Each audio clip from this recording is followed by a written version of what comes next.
53వ శ్లోకం. సర్వయంత్రాత్మికా సర్వతంత్రరూపా మనోన్మని మహేశ్వరీ మహాదేవి మహాలక్ష్మీ మృడప్రియా. సర్వయంత్రాత్మిక, సకల యంత్రముల స్వరూపము తానుగా కలిగినది, లేక సకల యంత్ర స్వరూపములు తన ఆత్మగా కలిగినది అని ఈ నామము యొక్క అర్థం. అంటే సమస్త యంత్రములందు కూడా ఆ దేవి యొక్క ఆత్మ కలిగి ఉన్నది అని ఈ నామము యొక్క భావం. అందుకే ఆ తల్లిని సర్వయంత్రాత్మిక అని స్తుతిస్తున్నాము. తర్వాత నామం సర్వతంత్ర రూప, సకల తంత్రములు రూపముగా కలది, సకల తంత్రముల రూపములు తానై ఉన్నట్టిది అని ఈ నామం యొక్క భావం.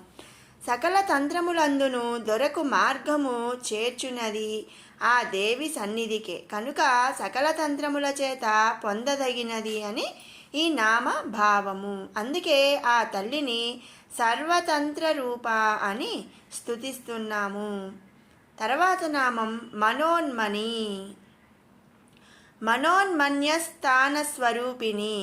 దేహమునందు 8వ బ్రహ్మరంధ్రము భ్రూమధ్య అంటే కనుబొమ్మల మధ్యముగా ఉండును. దానికి క్రిందుగా నుండి స్థానమునకు మనోన్మని పేరు. ఆ స్థానము శుద్ధమైనటువంటిది, పరము అయినటువంటిది, మోక్షమునకు స్థానము వంటిది.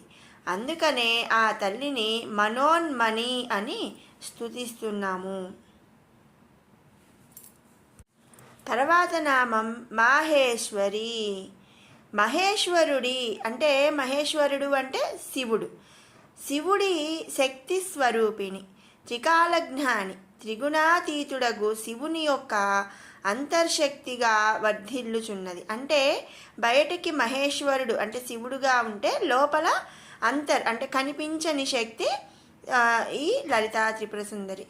మహేశ్వరునికి ప్రభువుగా వెలుగొందుచున్నది. అందుకనే ఆ తల్లిని మాహేశ్వరి అని స్తుతిస్తున్నాము. తర్వాత నామం మహాదేవి.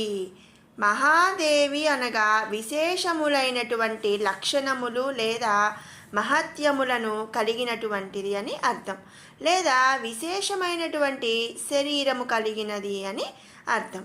ఇది ప్రమాణములకు అందనటువంటిది. అంటే దీన్ని మనం తల్లి యొక్క విశేషముని కానీ లక్షణములను కానీ మహత్యములని మనం కొలవలేని అటువంటిది, అంటే చెప్పటానికి కూడా వీలు కుదరినటువంటిది అని అర్థం. అందుకే ఆ తల్లిని మహాదేవి అని స్తుతిస్తున్నాము. తర్వాత నామం మహాలక్ష్మి. విశేషమైనటువంటి ఐశ్వర్య ప్రదాయిని అని కానీ, లేదా ప్రమాణములకు అందనటువంటి ఐశ్వర్యమును కలిగినది అని ఈ నామం యొక్క అర్థం. అంటే ఇప్పుడు వాళ్ళకి ఎంత ఆస్తి ఐశ్వర్యం ఉంది అనేది మనం చెప్పలేము అని చెప్తూ ఉంటాం కదా, కొన్ని విషయాల్లో మనం మాట్లాడుకుంటూ ఉంటాం కదా. అలా ఈ తల్లి అంటే విశేషమైనటువంటి ఎంతో గొప్పదైనటువంటి ఐశ్వర్య ప్రదాయిని అన్నమాట. అలాగే ప్రమాణములకు అంటే చెప్పటానికి వీలు లేనటువంటి ఐశ్వర్యము కలిగినది అని అర్థం. లక్ష్మి అను నామమునందు శ్రీ మహావిష్ణువు యొక్క భార్య అను భావమును కూడా కలదు. అంటే మన శ్రీ మహావిష్ణువు యొక్క భార్య పేరు లక్ష్మీదేవి. ఈమె సకల జగత్తునందు త్రిగుణ స్వరూపమునందు ప్రథమ స్వరూపుని అను భావము కూడా కలదు. ఇక్కడ మహా అను శబ్దమునకు ప్రమాణములకు అందనిది లేదా పూజ్యనీయమైనది అన్న భావము చేర్చబడుతుంది. అందుకనే ఆ తల్లిని మహాలక్ష్మి అని స్తుతిస్తున్నాము. తర్వాత నామం మృడప్రియా. మృడు అంటే శివుడికి ఉన్న ఒక నామమే మృడు. మృడు అను వాణి యందు ప్రియము కలిగినటువంటిది, అంటే శివుని యందు ప్రియము కలిగినటువంటిది కాబట్టి మృడప్రియ అని ఈ తల్లిని మనం స్తుతిస్తున్నాము. 54వ శ్లోకం. మహారూప మహాపూజ్య మహాపాతకనాశిని మహామాయ మహాసత్వ మహాశక్తిర్మహారతి. మహారూప మనం ముందు నామంలో చెప్పుకుంటున్నాం కదా, మహా అంటే ప్రమాణాలకు అందనటువంటిది, విశేషమైనటువంటిది అని అర్థం. రూప అంటే రూపము, విశేషమైనటువంటి రూపము కలిగి ఉన్నది అని, లేదా ప్రమాణాలకు అంటే చెప్పటానికి వీలు లేనటువంటి రూపమును కలిగి ఉన్నది అని ఈ నామం యొక్క అర్థం. అందుకే ఆ తల్లిని మహారూప అని స్తుతిస్తున్నాము. తర్వాత నామం మహాపూజ్య, సకల దేవతల చేత పూజింపబడినట్టిది. సకల జనులు దేవతలను పూజించరు. అంటే మనం నార్మల్గా మనం ప్రజలం ఏం చేస్తామంటే దేవతలను పూజిస్తాం. ఆ సకల దేవతలు కూడా పూజిస్తారు శ్రీ లలితా త్రిపుర సుందరిని. దేవతలు త్రిమూర్తులను పూజింతురు. ఆ త్రిమూర్తులు జగన్మాతగు దేవిని ఆశ్రయించి పూజింతురు. కనుకనే త్రిమూర్తుల యొక్క పూజలు అందుకొనుచున్నది, లేదా త్రిమూర్తులచే పూజింపబడుతున్నది. కాబట్టే మహాపూజ్య అంటే విశేషమైనటువంటి పూజలు అందుకొనబడినటువంటిది అని ఈ నామం యొక్క అర్థం. అందుకే ఆ దేవిని మహాపూజ్య అని స్తుతిస్తున్నాము. తర్వాత నామం మహాపాతక నాశిని, మహాపాపములను సైతము నశింపచేయునటువంటిది అని ఈ నామము యొక్క అర్థం. మహా అంటే మనం పైనామాల్లో విశేషమైనటువంటిది లేదా చెప్పటానికి చెప్పలేనటువంటిది అని అనుకున్నాం కదా. ఇక్కడ మహా అంటే చెప్పడానికి కూడా చెప్పలేనన్ని చెప్పలేనన్ని అని అర్థం అన్నమాట. మహాపాతక నాశిని, చెప్పలేనన్ని పాపములను సైతం నశింపచేయునటువంటిది అని ఈ నామం యొక్క అర్థం. తనను ఆశ్రయించిన వారు బుద్ధిపూర్వకముగా కానీ అసంకల్పితముగా కానీ చేసే పాపాలన్నిటినీ పోగొట్టునట్టిది. అంటే మనం చాలామంది కావాలని తప్పులు చేయమండి, అంటే అసంకల్పితముగా అంటే అనుకోకుండా కూడా కొన్ని తప్పులు అనేవి మనం చేస్తూ ఉంటాము. అవి ఎంత పెద్దవైనా సరే చెప్పలేకపోయినా బుద్ధిపూర్వకముగా కూడా అంటే కావాలని చేసినటువంటి ఎన్నో అంటే ఎంత పెద్ద పాపాలనైనా సరే ఈ తల్లి పోగొడుతుంది. గోహత్య బ్రహ్మహత్య పాతకముల నుండి వారిని విముక్తులను చేయనట్టిది అని చెప్తున్నారు. అంటే అన్నిటికన్నా పాపం ఏంటంటే గోహత్య బ్రహ్మహత్య అనేది మహాపాపం అని మనందరం అనుకుంటాం, మనకి తెలుసు. కానీ అంత పెద్ద పాపాలను కూడా ఈ తల్లిని ఆశ్రయించిన భక్తులకు ఆ పాపాలని కూడా నాశనం చేస్తుంది అని చెప్తున్నారు. అందుకనే ఆ తల్లిని మహాపాతక నాశిని అని స్తుతిస్తున్నాము. తర్వాత నామం మహామాయ, సకల జీవులకు మోహాది లక్షణములను కలిగించినది, లేక సకల జీవుల యందును సమానమైన దయాగుణమును కలిగి ఉన్నది అని ఈ నామం యొక్క అర్థం. అంటే చూడండి, ఇక్కడ రెండు అర్థాలు ఉంటున్నాయి. సకల జీవులకు మోహాది లక్షణములను కలిగిస్తుంది. అంటే మోహం అంటే మనం ముందు నామాల్లో చెప్పుకున్నాము కదా, కోరిక అని. అలాంటి లక్షణములను కలిగించేది ఈ తల్లి. అలాగే ఈ నామానికి మరొక అర్థం ఏమిటి అంటే సమానమైన దయాగుణమును కలిగి ఉన్నదన్నమాట.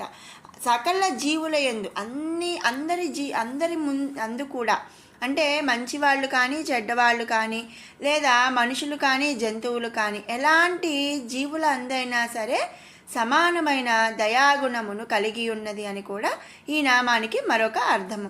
అందుకే ఆ తల్లిని మహామాయ అని స్తుతిస్తున్నాము.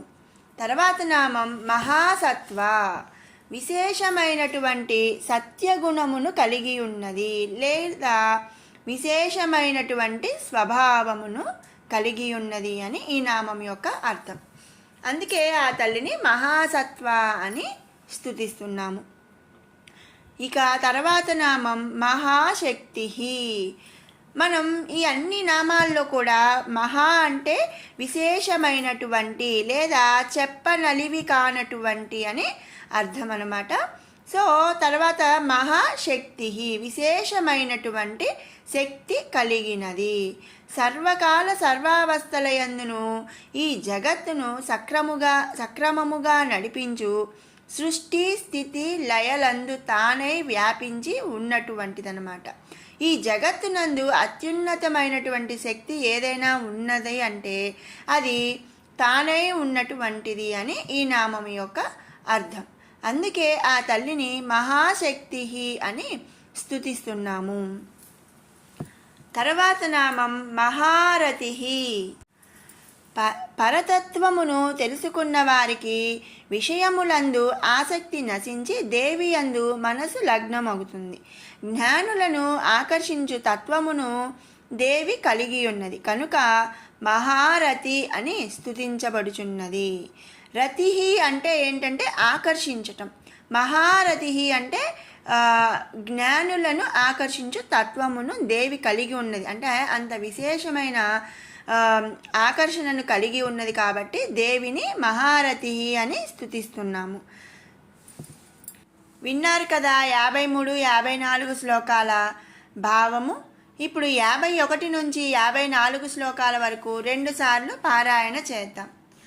ఓం ధ్యానం అరుణాం కరుణాతరంగితాక్షీం ధృతపాశాంకుశపుష్పబాణచాపాం అణిమాధిభిరావృతాం మయూకైః అహమిత్యేవ విభావయే భవానీం ధ్యాయేత్ పద్మాసనస్తాం వికసితవదనాం పద్మపత్రాయతాక్షీం హేమాభాం పీతవస్త్రాం కరకలితలసద్ధేమ పద్మాం వరాంగీం సర్వాలంకారయుక్తాం సతతమభయదాం భక్తనమ్రాం భవానీం శ్రీవిద్యాం శాంతమూర్తిం సకలసురనుతాం సర్వసంపత్ప్రదాత్రీం సకుంకుమవిలేపనామళికచుంబికస్తూరికాం సమందహసితేక్షణాం ససరచాపపాశాంకుశాం అశేషజనమోహినీ మరుణమాల్యభూషోజ్వలాం జపాకుసుమభాసురాం జపవిధౌ స్మరేదంబికాం దుష్టదూరాదురాచారశమనీదోషవర్జిత సర్వజ్ఞాసాంద్రకరుణా సమానాధికవర్జిత సర్వశక్తిమయీ సర్వమంగళసద్గతిప్రదా సర్వేశ్వరీ సర్వమయీ సర్వమంత్రస్వరూపిణి సర్వయంత్రాత్మికా సర్వతంత్రరూపా మనోన్మణి మహేశ్వరీ మహాదేవి మహాలక్ష్మీర్మృడప్రియా మహారూపా మహాపూజ్యా మహాపాతకనాశిని మహామాయా మహాసత్వా మహాశక్తిర్మహారథి. మరొక మారు పారాయణ చేద్దాము. దుష్టదూరాదురాచార శమనీదోషవర్జిత సర్వజ్ఞాసాంద్రకరుణా సమానాధికవర్జిత సర్వశక్తిమయీ సర్వమంగళా సద్గతిప్రదా సర్వేశ్వరీ సర్వమయీ సర్వమంత్రస్వరూపిణి సర్వయంత్రాత్మికా సర్వతంత్రరూపా మనోన్మణి మహేశ్వరీ మహాదేవి మహాలక్ష్మీర్మృడప్రియా మహారూపా మహాపూజ్యా మహాపాతకనాశిని మహామాయా మహాసత్వా మహాశక్తిర్మహారథి. ఓం శ్రీమాత్రే నమః.